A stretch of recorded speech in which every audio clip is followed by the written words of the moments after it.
Hi, it's Janine Turner, and this is your God on the Go Minute. Okay, reading the Bible in years, and I'm in 1 Corinthians, and this is a whole interesting section, 1 Corinthians 7.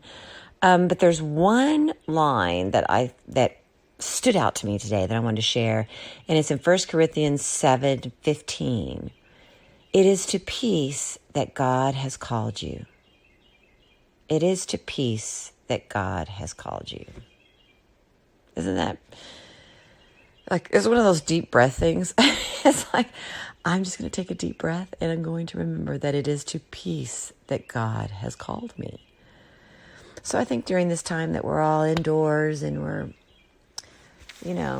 our lives are very, very, very different and our schedules are very different and the fears and complications are very different. If we just take a deep breath and say, it is to peace that God has called us. And we can apply this to anything. Family, friends, fear, joy, the workplace, politics, where we differentiate with each other politically. I find that it's been really interesting. Everyone is sort of sitting on political judgments right now, sort of simmering underneath, but everyone's capped it for the better good and to come together, because we're alone in this, but we're all together. And I think that's really interesting, alone but together. That's sort of the new slogan. And that's sort of the way it is with Christ, right? Our relationship with Christ and God and the Holy Spirit it's alone. We alone have our own unique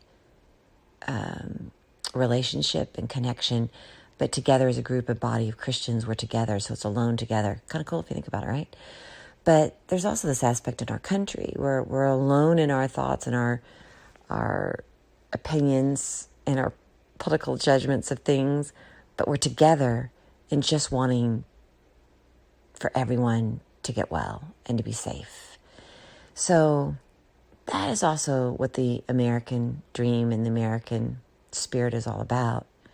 And maybe we've come back to that recognition that it's time to be passionate and to care about what we care about, but to respect and love one another and the differing opinions. We've come from all over the world and all these different continents, and we all have different cultures. We all have different backgrounds. So why do we expect everybody to think the same? We're not going to. We must respect that. But we're together in the common good. Common good. And it is to peace that God has called you. So that's a great line for today, isn't it? In every aspect of our lives, especially in the throes of all this pandemic, and people who are suffering, and for the people who are in fear, it is to peace that God has called you. It is to peace that God has called all of us. Maybe this is one of the lessons we are to learn. And after this, we go forward with one another, remembering that it is to peace that God has called us. Have a blessed day.